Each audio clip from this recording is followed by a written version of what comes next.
নমস্কার বন্ধুরা, আমি রণদীপ। হিস্ট্রি দর্পণ এডুকেশন চ্যানেলে তোমাদেরকে আবারও স্বাগত।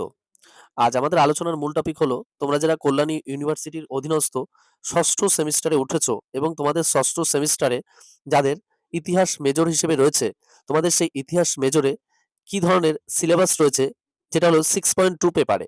অর্থাৎ পূর্বের ভিডিওতে আমি আগেই আলোচনা করেছি যে এবছর অর্থাৎ তোমরা যে 6 সেমিস্টারে উঠেছো, তোমাদের 6 সেমিস্টারে কিন্তু কোনো মাইনর পেপার থাকবে না। অর্থাৎ তোমাদের ৩টি কিন্তু মেজর পেপার পড়তে হবে। এই ৩টি মেজর পেপারকে কিন্তু 6.1 কোর্স, 6.2 কোর্স এবং 6.3 এই কোর্সে কিন্তু ভাগ করা হয়েছে।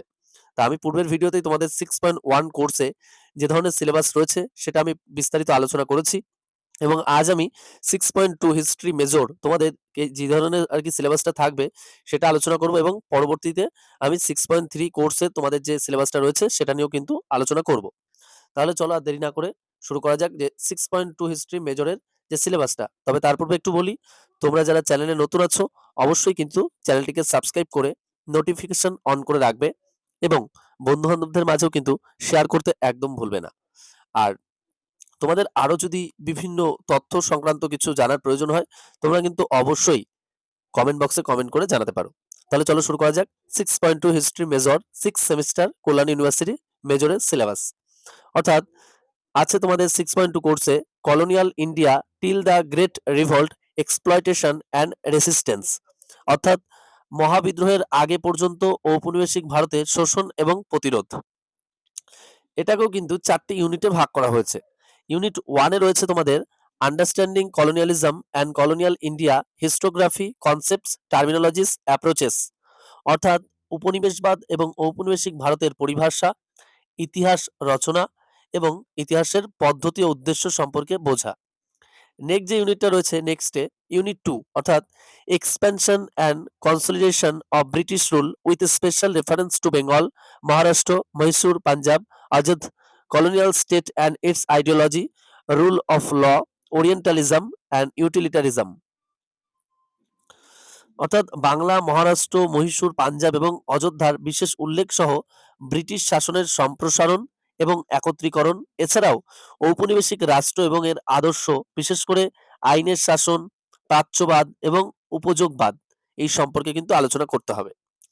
নেক্সট ইউনিট 3 রয়েছে তোমাদের rural economy and society, land revenue settlements, changes in the agrarian structure, transformation debate, commercializations of agriculture, rural satisfaction thesis, peasants and landless laborers। অর্থাৎ তোমাদের এই ইউনিট 3 যেটা আলোচনা করতে হবে, গ্রামীণ অর্থনীতি এবং সমাজের ভূমি রাজস্ব বন্দোবস্ত, বিশেষ করে কৃষি কাঠামোর পরিবর্তনের রূপান্তরের যে বিতর্ক, কৃষির বাণিজ্যিকরণ এবং গ্রামীণ স্তর বিন্যাসের থিসিস, বিশেষ করে কৃষক ও লেবার ও ভূমিহীন শ্রমিকদের। এছাড়াও রয়েছে তোমাদের the environmental questions, industrialisations, rural credit and indebtedness. অর্থাৎ তোমাদের এছাড়াও এর সাথে পড়তে হবে উপজাতিকরণ এবং পরিবেশগত প্রশ্ন, বিশেষ করে শিল্পায়ন মুক্তকরণ, গ্রামীণ ঋণ এবং ঋণ মুক্তি।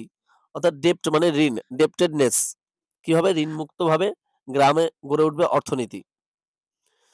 এরপর তোমাদের রয়েছে ইউনিট 4, অর্থাৎ nature of colonial exploitation, drain of wealth, feminism in India, momentarizations and entitlement debate, resistance from the tribes and peasants till the revolt of 1857, analyzing the revolt and its consequence।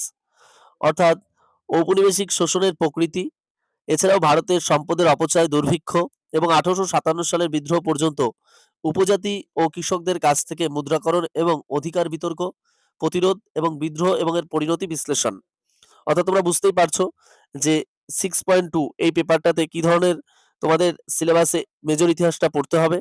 তাহলে এই যে বিষয়গুলো রয়েছে, এই বিষয়গুলো তোমরা যদি খুব ভালো করে দেখো, তাহলে আশা রাখছি তোমাদের কিন্তু আর কোনো অসুবিধা হবে না এবং তোমাদের 6.1, 6.2 এবং 6.3 যে 3টে কোর্স রয়েছে, সেখান থেকে কিন্তু প্রতিটা সেমিস্টারের মতো এই সেমিস্টারেও আমরা চেষ্টা করব গুরুত্বপূর্ণ প্রশ্নগুলো একদম তোমাদের দেওয়ার, এবং অবশ্যই কিন্তু সবাই লাস্ট মিনিট সাজেশন যেটা আমরা দিয়ে থাকি সেটা কেউ কখনো মিস করবে না। তবে তোমাদের সুবিধার্থে এবার আমরা অনেকটাই আগে দিয়েছিলাম লাস্ট মিনিট সাজেশনটা। তা আশা করি যে তোমরা সকলে অনেক বেশি উপকৃত হয়েছো, এবং এজন্য আমরা সত্যি অসংখ্য তোমাদের প্রতি কৃতজ্ঞতা জানাই। কারণ তোমরা এত ভালো পরীক্ষা দিতে পেরেছো বলে আমরা খুশি হয়েছি। আর এভাবেই চেষ্টা করব আমরা তোমাদেরকে এরকম অথেন্টিক তথ্য দিয়ে যাওয়ার। আর বারবার করে বললাম, যেহেতু তোমাদের এবার কোনো মাইনর পেপার নেই, ৩ টেই মেজর পেপার রয়েছে। তা অবশ্যই কিন্তু তোমরা সকলে খুব শীঘ্রই কিন্তু মেজর পেপারগুলো কালেক্ট করে নিও তোমাদের সুবিধার্থে। আর তুমি যদি চ্যানেলে নতুন হয়ে থাকো, অবশ্যই কিন্তু চ্যানেলটিকে সাবস্ক্রাইব করে নোটিফিকেশন অন করে রেখো, এবং তোমাদের বন্ধু-বান্ধবদের মাঝেও কিন্তু শেয়ার করতে ভুলো না। আর বারবার বলছি, তোমাদের আরো যদি কোনো অথেন্টিক কোনো কিছুর প্রয়োজন হয়, অবশ্যই কিন্তু তোমরা এই কমেন্ট বক্সে কমেন্ট করে জানাবে। তাহলে আমরা চেষ্টা করব সেই ধরনের ভিডিও দেওয়ার। আর অবশ্যই তোমাদের কিন্তু আমি এই সেমিস্টারে প্রতিটা কোর্সের উপর থেকে কি ধরনের বই তোমরা পড়তে পারো, আমি কিন্তু অথেন্টিক একদম তথ্য সহ তোমাদের কিন্তু বইয়ের নামও আমি বলে দেব। শুধুমাত্র এমন নয় যে আমি তোমাদেরকে পিডিএফ দিচ্ছি বলে বইয়ের নাম বলব না, এমন নয়। আমি তোমাদেরকে এর আগের সেমিস্টারগুলোতে আমি শর্ট প্রশ্নের বই বলেছিলাম তোমাদের। ইভেন এই সেমিস্টারেও আমি তোমাদের কিন্তু সম্পূর্ণ বইয়ের নামগুলো আমি কিন্তু বলে দেব। তোমাদের কোনো অসুবিধা হবে না। আমি তোমাদের ৩ টে কোর্সেরই বইয়ের নাম বলে দেব। তাহলে চলো, দেখা হচ্ছে পরবর্তী ভিডিওতে। সকলে ভালো থাকবে, সুস্থ থাকবে। ভিডিওটি সম্পূর্ণ দেখার জন্য তোমাদের সকলকে অসংখ্য ধন্যবাদ।